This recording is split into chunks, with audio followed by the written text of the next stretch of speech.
етуіміз керек. Бұл елдің болашағына салынған инвестиция деп атап айтты.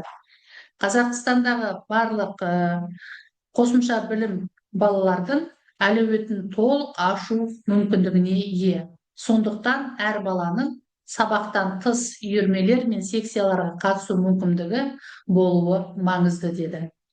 Яғни қосымша білім беру балалардың тұлғалық дамуына, кәсіби қызығушылықтар мен дағдыларын қалыптасуына, сондай-ақ белсенді әрі жауапты азаматты тәрбиелеуге үлкен ықпал етеді.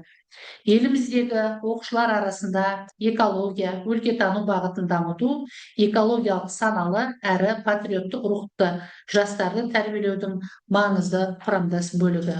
Бұл бағыт туған өлкенің табиғатын танумен қатар, оның тарихи мәдени мұрасын зерттеуді де қамтиды. Бүгін мен сіздерді аса маңызды әрі өзекті тақырып экология мәселесі төңірегінде үйірме жұмысының бағдарламасымен таныстырамын. Қоршаған ортаны қорғау бұл тек табиғатты сақтау емес, бұл болашақ ұрпаққа таза ауа, мөлдір су, құнарлы жер қалдыру аманаты. Сондықтан назарларыңызға 5-8 сынып оқушыларына арналған мұрагер үйірмесінің қосымша білім беру бағдарламасын ұсынамын. Бұл бағдарлама табиғатты сақтау мен тиімді пайдалануға бағытталған кешенді іс-шаралардың жиынтығы. Оның мақсаты қоғамда экологиялық мәдениетті қалыптастыру, жасыл технологияларды насихаттау және қоршаған ортаға деген жауапкершілікті арттыру.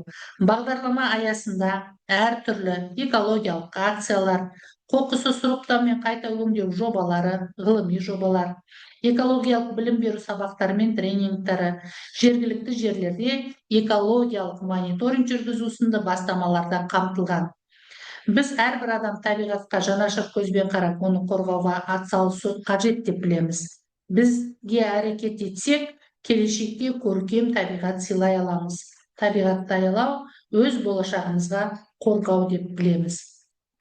Бүгінгі менің авторлық бағдарламамның тақырыбы 5-8 сынып оқушыларына арналған мұрагер үйірмесінің қосымша білім беру бағдарламасы. Бірінші, бағдарламаның мұрагер аталуы неліктен? Қазақ халқында мұрагер деген сөз ата-бабаның мұрасын жалғастырушы деген мағынаны білдіреді.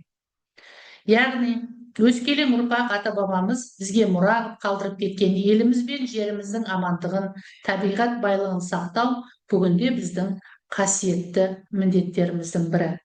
Қазақ халқы байтақ даланы мекендеген, табиғатпен етене өмір сүрген, атадан балаға мұра болып келе жатқан рухани, мәдени, табиғи байлықты ерекше қастерлеген халық. Ата-бабаларымыз ұрпағына тек жер емес, сонымен қатар тілді, дінді, дәстүрді, өнерді, табиғатты, бүтін бір өмір салтын аманаттап қалдырды. Сондықтан бұл мұраға құрметпен қарап, оны сақтау әрбір азаматтың парызы. Сол себепті мен бағдарламамның атауын мұрагер деп алдым. Бүгінгі бағдарлама қосымша білім беру педагогтарына, тәрбие жұмысы жөніндегі директордың орынбасарларына, аға тәлімгерлерге, мектептегі өзін-өзі басқару ұйымдарына арналған. Мұрагер бағдарламасын жазар кезде мен негізі мемлекет басшысының бастамасымен басталған Таза Қазақстан жалпы республикалық экологиялық бағдарламасын негізге алдым. Бұл бағдарламаның негізгі мақсаты халықтың назары қоршаған ортаның ластануы, табиғат пен табиғи әлемді қорғау проблемаларына аудару, тазалықты сақтау және қоғамда экологиялық мәдениетті қалыптастыру. Осы Таза Қазақстан экологиялық мәдениетті дамыту тұжырымдамасы 2024 және 2029 жылдарға арналған. Бұл тұжырымдама 7 бөлімнен тұратыны баршамызға аян. Осы бағдарлама аясында жазған бағдарламамның мақсаты оқушылардың туған өлкенің табиғаты мен мәдени мұрасын зерделеу, экологиялық мәдениетті және азаматтық жауапкершілікті қалыптастыру. Ал бағдарламаның міндеттері туған өлкенің табиғатына, тарихына, мәдениетіне деген танымды қызығушылықты дамыту, экологиялық бақылау мен зерттеулер жүргізу, практикалық дағдыларын қалыптастыру, қоршаған ортаны қорғауға деген жауапкершілікті арттыру. Оқушыларда әлеуметтік маңызы бар табиғатты қорғау іс-әрекеттеріне тарту, яғни экологиялық тақырыпқа, табиғатты қорғау тақырыптарына байланысты іс-шараларды оқушылармен бірге өткізу. Бағдарламаның негізгі идеясы мектеп оқушыларына туған өлкенің экологиясына қатысты барлық мәселелерге қатысуына және ересектермен бірге шешім қабылдауына және өздері сол іс-шараларды ұйымдастыруға белсенді қатысу қажет екендігін білдіреді. Ал жаңашылдығы оның өлкетану жұмысы, қоғамдық, саяси және әлеуметтік бағыттардың синтезі болуында. Сонымен қатар бағдарлама құрылымын қалыптастыру барысында біз мемлекеттің белгілі бір даму бағдарламасына негіздеп жасадық. Яғни бастапқы кезде айтып өткендей, бұл бағдарламада біз мемлекеттік Таза Қазақстан экологиялық бағдарламасын аясында құрылды. Бұдан күтілетін нәтижелер қандай? Оқушылардың туған өлкенің табиғаты мен тарихы туралы білімдерін кеңейту, табиғатты қорғау іс-шараларына атсалысу, экологиялық акциялар, зерттеу жобалары, экологиялық жауапты мінез-құлықты қалыптастыру және табиғат пен өлкетану пәндеріне деген қызығушылықты арттыру. Енді осы бағдарламаның үйірмедегі экологиялық өлкетану жұмысының негізгі түрлеріне тоқталып өтсем. Үйірмедегі экологиялық өлкетану жұмысының негізгі түрлері оқушылардың туған өлкесіне деген сүйіспеншілігін арттырып, табиғатты зерттеу мен қорғауға баулиды. Бұл бағыттағы үйірме жұмыстары практикалық, зерттеу, танымдық және шығармашылық элементтерді біріктіреді. Экскурсия мен жорықтар. Өз тұратын жерлерінен міндетті түрде жорыққа шығу, тауларды, көлдерді барып көру, экологиялық соқпақтар, ботаникалық бақтар, қорықтарға бару, өсімдіктердің үлгілерін жасау және барған жерлерінен міндетті түрде фотофиксация жасау, жаңағы өлкені тануға шығу. Бақылаулар мен практикалық зерттеулер. Яғни, нені зерттейміз? Ауа, су, топырақтың жағдайын бақылаймыз, мониторинг жүргіземіз. Табиғаттың маусымдық өзгерістерін зерттейміз, бақылау күнделіктерін жазамыз. Биологиялық әртүрлі, мысалы, жергілікті жәндіктер, құстар, өсімдіктер туралы зерттеулер жүргіземіз. Коллекциялар мен көрмелер жасау жұмысында міндетті түрде гербарийлер, минералдар, топырақтар, осылардан коллекция жасаймыз. Сонымен қатар қабырға газеттерін, табиғат бұрыштарын міндетті түрде жасау. Туған өлке табиғатына арналған фотокөрмелер ұйымдастыру. Бұл біз үйірмеде әр жылдың маусымында туған өлке табиғатына арналған фотокөрмелер ұйымдастырамыз. Жобалық және зерттеу қызметі. Бұл жерде өзің тұрып жатқан жергілікті жердің, көлдің тарихын, тоқыран суының тарихын міндетті түрде шағын зерттеулер арқылы жүргіземіз. Сонымен қатар қазіргі кезде республикалық, облыстық экологиялық байқаулар міндетті түрде жүргізіліп жүр. Соларға міндетті түрде атсалысып қатысу және шығармашылық зерттеу жұмыстарын дайындап, оларды қорғау жұмыстарын жүргіземіз. Интерактивті формалар. Мұнда экологиялық ойындар, викториналар, рөлдік ойындар мен іскерлік ойындар.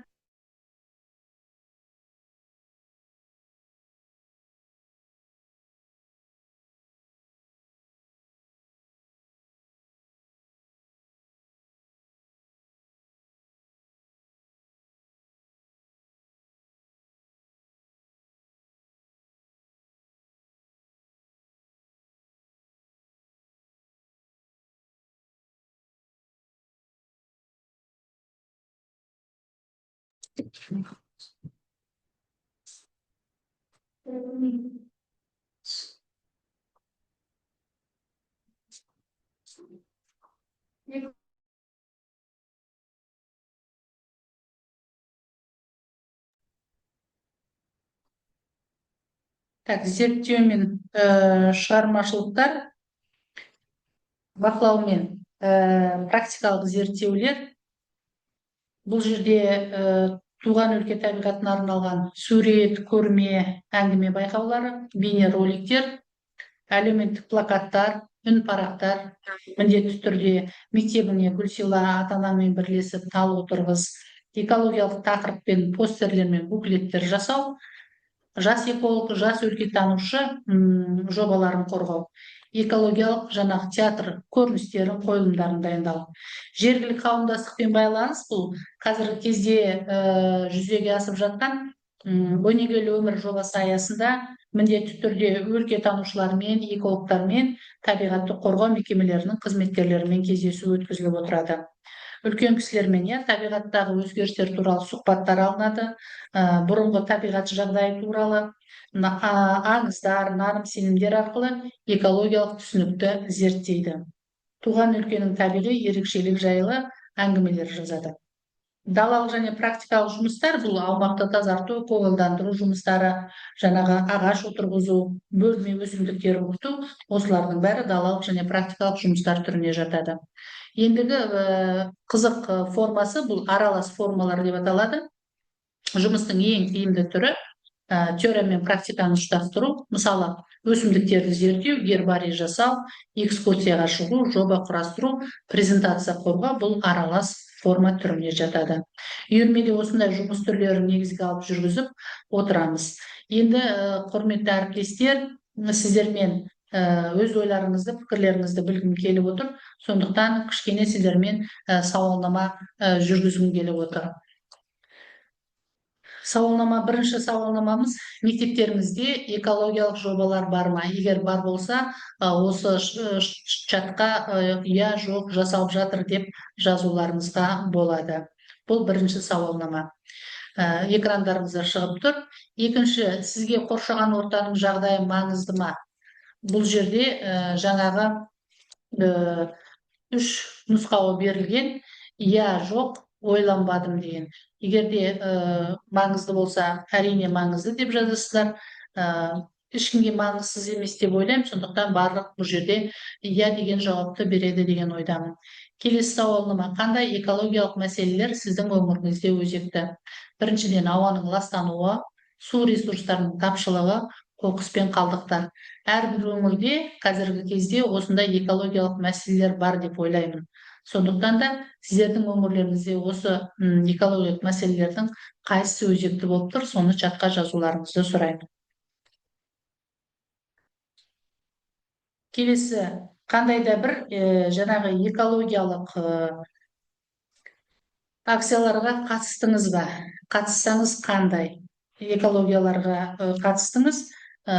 Соны осы жерге жазып кетсеңіз. Егер үнемі қатысатын болсаңыздар, я үнемі, я кейде, жоқ бір-ақ рет қатысқым келді, жоқ қызықпаймын деген нұсқаулары тұр. Қазіргі кезде өздеріңіз білесіздер, әрбір өңірде Қасым-Жомарт Тоқаевтың бастамасымен басталған Таза Қазақстан акциясы барлық өңірлерде жүріп жатыр деп ойлаймын.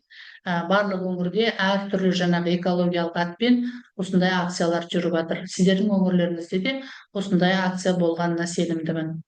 Келесі, сіз тұрмыстық қалдықтарды бөліп тастайсыз ба? Қазіргі кезде өздеріңіз байқаған болсаңыздар, жаңағы қалдықтарды әртүрлі жаңағы жәшіктерге саламыз, пластик, қағаз, әйнек, қағаз қораптарын бөлек саламыз. Осы сауалда егер де сіздерде сондай мүмкіндік болып жатса, я деп жауап бересіздер. Ал егер сіздердің аймақтарыңызда мұндай жоқ болса, мұндай мүмкіндігіміз жоқ деп чатқа жазасыздар. Келесі сауалнама: экологиялық білім сіз үшін қаншалықты маңызды? Мен ойлаймын, қазіргі кезде бұл экологиялық білім барлығымыз үшін өте маңызды. Өз ойларыңызды чатқа жазуларыңызды сұраймын.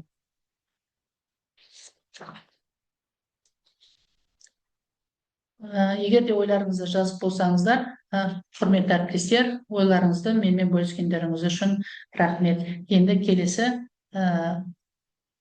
жұмысымыздың түрін таныстырып өтейін. Үйірме қызметіне біріктіруге болатын экологиялық өлкетану бағыты бойынша зерттеу түрлері дейді.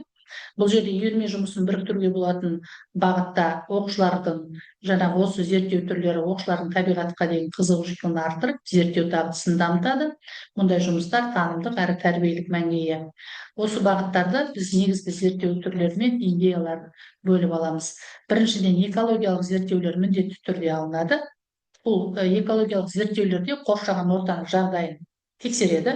Ауасы, суы, топырағы, өсімдігі, жаңағы жұмыс түрінің негізі бір-біріне ол бағытталып алып келінген. Сондықтан да жұмыс түрімен атқарылатын біріктірілген жұмыстар әрине бірін-бірі толықтырып отырады. Биологиялық зерттеулер, яғни біз биология сабағын міндетті түрде білеміз, өтеміз. Ол жерде біз туған өлкенің флорасы, фаунасын зерттейміз, сондай-ақ олардың қоршаған ортаға қандай ықпалы бар екенін білеміз. Географиялық зерттеулер аймақтың су көздерін, табиғи ресурстарын, міндетті түрде климаттық жағдайын бақылаймыз. Бағана өздеріңізге басында айтып кеткем, біз міндетті түрде климаттық жағдайды бақылау күнделігін ашып отырамыз деп. Енді ландшафттық зерттеулер, ол адам әрекеті мен табиғи факторлар әсерінен ландшафттардың өзгеру туралы зерттеу жұмыстары жүргізіледі. Тарихи өлкетану зерттеулері бұл аймақтағы тарихи, экологиялық құндылығын, адамның табиғатқа, тарихқа қандай әсері бар, соны зерделейді.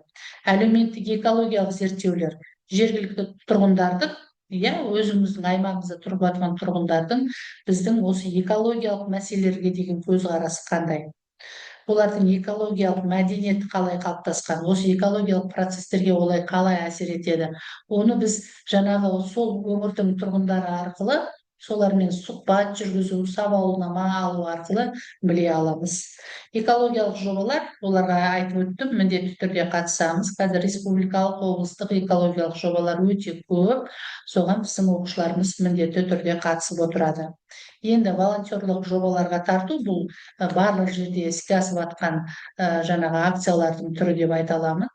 Бұл жерде жаңағы жасыл желектерді өсіру, аумақтарды тазарту, сирек кездесетін өсімдік жануарлар түрін қорғауға атсалысу, яғни бұл волонтерлық қызметке жатады. Құрметті әріптестер, осы бағдарламаны жазған кезде міндетті түрде біз қаламызда Балқаш қаласының Ағыбай Батыр атындағы оқушылар сарайы мен нөмірі 17-ші Әлімхан Ермеков атындағы мектеп-лицейінде және зияткер мамандандырылған мектеп-лицейінде апробациялаудан өткіздік. Апробациялардан өткізбес бұрын біз жаңағы оқушылардан сауалнамалар алдық, тест сұрақтарын алдық. Әр мектептен 15-20 оқушыдан осы үйірменің апробация қызметіне оқушылар қатысты. Ең бірінші кезекте біз оқушылардан бос уақыттарыңызды немен айналысасыздар деген сауалнама қойдық. Сонда оқушыларымыздың көбі бос уақыттарын әлеуметтік желілерде өткіземіз, саяси жаңалықтарды көреміз деп жауап берді. Ал бос уақыттарыңызда сіздер экологиялық акцияларға өз еріктеріңізбен қатысуға шығасыздар ма деген сауалнамаға 50% иә, 50% бізге ондай ақпарат жетпейді дегендей жауап берді. Яғни біз әлі де осы экологиялық мәселелерді көтеру тақырыбында көбіне жаңағы әлеуметтік желілер арқылы акциялардың өтетіндігін, табиғатқа жанашыр болу керек екендігімізді осы ақпарат құралдары арқылы тарату керек екендігін түсіндік. Сонымен қатар оқушылардың қазіргі кезде кеңінен таралып жатқан мемлекеттік бағдарламалар мен жобалардың үштігі Таза Қазақстан, барлықтарыңызға белгілі жасыл клуб, киелі мекен бағдарламасы туралы білесіздер ме деген сауалнамаға оқушыларымыздың Таза Қазақстан бағдарламасын 44%, жасыл клуб бағдарламасын 42%, киелі мекен бағдарламасын 39% білетіндігі арқылы білдік, сауалнама арқылы білдік. Яғни әлі де болса осы бағдарламаларды насихаттау біздің өсіп келе жатқан ұрпаққа керек екендігі дәлелденді.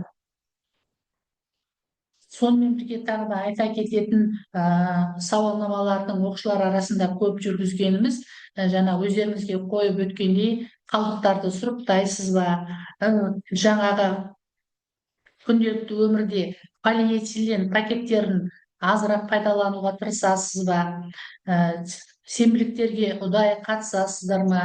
Сіз экологиялық ұйымның еріктісіз ба деген сауалнамаларға оқушыларымыздың көбісі иә деп жауап берді. Ол біздің қазіргі кезде осы Таза Қазақстан бағдарламасының жаңағы барлық өңірлерге таралып жатқандығын дәлелдейді. Құрметті әріптестер, осы сауалнаманы талдау жұмысы барысында оқушыларға экологиялық білім мен мәдениеттің керек екендігі көрсетілді. Олар табиғатты қорғамаса қандай жағдайлар туындауы мүмкін екендігі түсіндірілді. Сол себепті олар қазірден бастап қоршаған ортаға өздерінің үлестерін қосуға тырысады. Қоршаған ортаның ластануы адам денсаулығына зиян екендігіне көздері жетеді. Құрметті әріптестер, біздің үйірмелерде жаңағы өзіміздің оқушылармен өткізген іс-шараларымыз қазір сіздердің алдарыңызда тұр. Біз көктем кездерінде міндетті түрде бұрынғы кездерде ұмыт болып қалған құстар біздің досымыз акциясы міндетті түрде құстарға ұя жасау. Наурыз айларында таза аула акциясы міндетті түрде жүргізіледі наурыз мерекесіне орай. Сонымен қатар бізде мектеп жылыжайы бар. Осы үйірменің жаңағы аясында ұйымдастырылған. Оқушыларымыз ақпан айынан бастап өздері гүл отырғызумен айналысады. Осы гүлдерді қарап күнделік жазып отырады.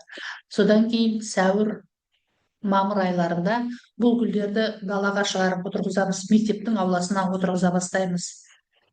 Өздері зерттеп, қандай гүлдердің түрі жаңағы біздің тұрып жатқан өңірімізге дайын өсіп кету мүмкіндігі бар, қай гүлдер мысалы қиындықпен өседі, соны өздері зерттеп бақылап жасап отырады.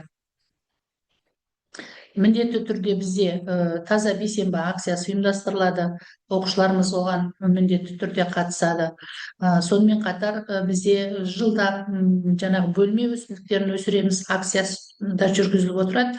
Оны содан кейін үйірме оқушылары өздері тексеріп, қорытындысын шығарып отырады. Осындай жұмыстар үйірме жұмыстарында жүргізіліп отырады.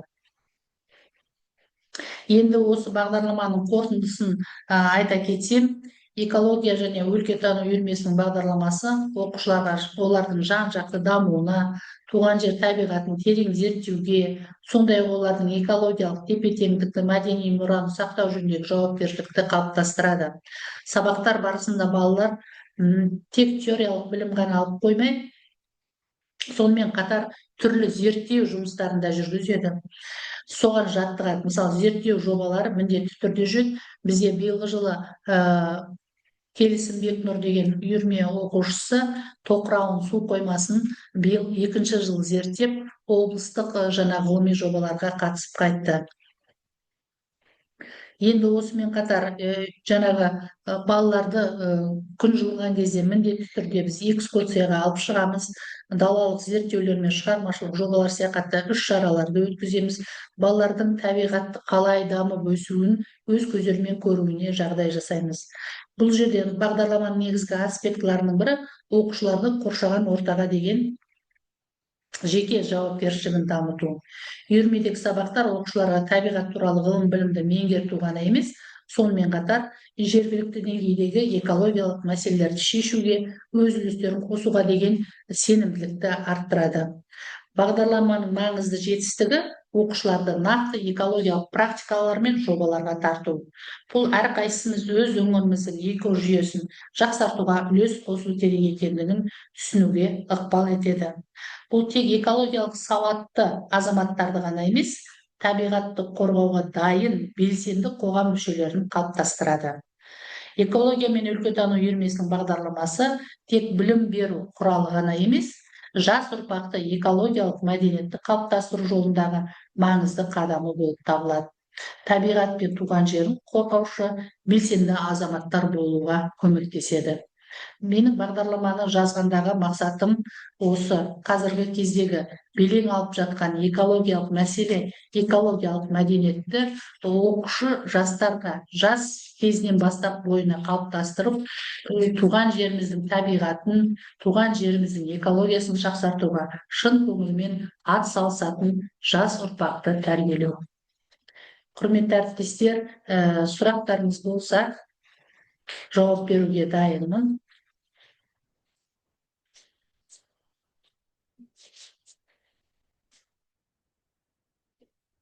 Бағдарламамның негізгі бағыттарымен сіздерді таныстырып өттім.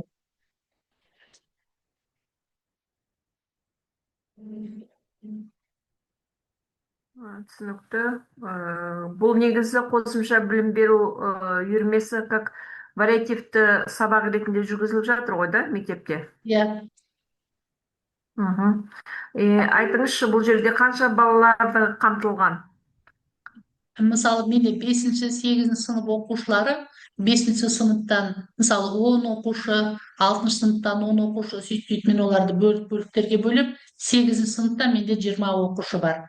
Сол оқушылардың жас ерекшеліктеріне қарай үйірме жұмыстарында тапсырмалар берем. Соларды оқушылар өздері жүргізеді. Қазір менде 45 оқушы бар. Вариативтік сағатта бөлінген сағат саны қанша? Бұл қазір үйірмесі қатты жүреді, аптасына 1 рет жүреді, 34 сағат менде. Аптасына 1 рет жүргіземін. Көбінесе біз жаңағы зерттеулер, практикалық жұмыстарға көп көңіл бөлеміз. Жақсы, ал бұның жаңағы неше уақытқа дейін? 1 сағат қана ма аптасына? Иә, пока 1 сағат қана, енді мектепте болғаннан кейін әрине 1 сағат қана, мектепте енді қосымша білім беру сағаты өте аз ғой. Мен бұрын оқушылар сарайында жұмыс істедім де, қазір мектепке ауысқандықтан осы үйірмені мектептің ішінде аштым. Бұрын оқушылар сарайында жүргізгенмін. Жоқ, апталық жүктемеңіз сонда 1-ақ сағат па? Түсінбедім мен. Иә. Мектепте болғаннан кейін солай аға. Жалпы сіз басшысыз ба Зияткер мектебінің? Мен оқу жөніндегі орынбасары қызметін атқарамын. Сағат саныңыз қанша үйірмеден сонда? Үйірмеде 8 сағат менде. 8 сағат. Аптасына онда 8 сағат болу керек бұл. Неге 1-ақ сағат? Вариативті жүйеде. Аптасына жаңағы 1 сағаттан өткізем, қалған сағаттарым практикалық сағаттарға кетеді. Үйірмеде сабақ ретінде, оны жаңағы бөліп. Жақсы. Трансляция болатын болса, бұл жерде сіздің мен неңізді көрмедім, жоспарыңызды көрмедім. Тек ауызша осындай немен Әйгерім Білікбаевна әкелген нұсқада мен көрген жоқпын. Апталық жүйе планы керек маған. Жақсы. Өйткені ол жоспары керек. Потому что оны мен мысалы трансляция жасау үшін қанша сағат практикаға, қанша сағат теорияға жұмсалатынын көруіміз керек. Бізге ол тиімді ма деген секілді. Міндетті түрде бағдарламасын беремін. Айман Еренғалиевна, да? Сіздің кураторыңыз кім УМЦ-да? УМЦ-да Қалмағанбетова Айгүл Хамзеевна. Қосымша білім беру.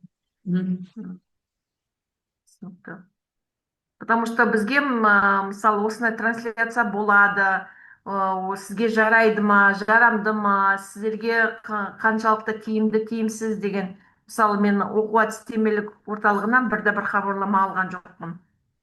Жақсы, мен ол кісілердің бұйрықтарын сіздерге ертең Алла қаласа жол жүремін Қарағандыға қарай, соны өзім әкеліп сізге көрсетемін. Жақсы.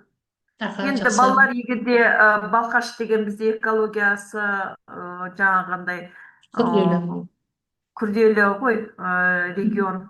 Сондықтан егерде мысалы бүгінгі таңда балалар экологияны жаңа маңызды мәселе деп қарап, егерде сондай бір құстар күніне, басқа да жаңағы өсімдіктерді өсіру деген секілді айналысып жатса, оған тек қуанамыз. Мен өзім 15-ші мектептің бұрын іс тәжірибесін бақылап қарап жүрген болғанын Қарлығаш Шәкәрімовна бағған кезде сондықтан білем, ол жерде де әжептәуір мысалы жаңағындай көкөністер, жемістер шығып мысалы сондай опыттық аулаларыңыз бар ма? Зияткерлік мектепте солмен енді Балқашты былай білеміз ғой, біраз мектептерін білемін мен деген секілді. Бірақ зияткерлік мектепті білмейді екенмін, сондықтан менде сондай сұрақтар туындап жатыр. Егер де апталық жүктеме 8 сағат қосымша берілетін болса, қаншалықты жұмыс істелінеді, и бізге ол как приемлемо пайдалану деген секілді. Нақты көрсеткіштер, нақты жұмыстер. Сіздер анау Алтау Education несі фондымен бірге жұмыс істейсіздер ма? Жұмыс істемейсіздер ма? Жоқ, ол кісілермен жұмыс істемейміз. Алтау қорын білесіздер ғой да, өйткені. Иә, білеміз. Біздің мұғалімдерде ол жерде жаңағы кәсіби бағдар беруші биыл қосылды. Сол кісі Ұлытау қорына енді жұмыс істеп бастады. Одан кейін ағылшын тілі мұғалімі сол Ұлытау қорымен биыл жұмыс істеп бастады. Ол кісі жаңағы шетелге жол жүріп келді. Сол кісілермен бірге пока 2 мұғалім қосылды. Сіздің директорыңыз кім? Өміржанова Айсұлу Саттаровна.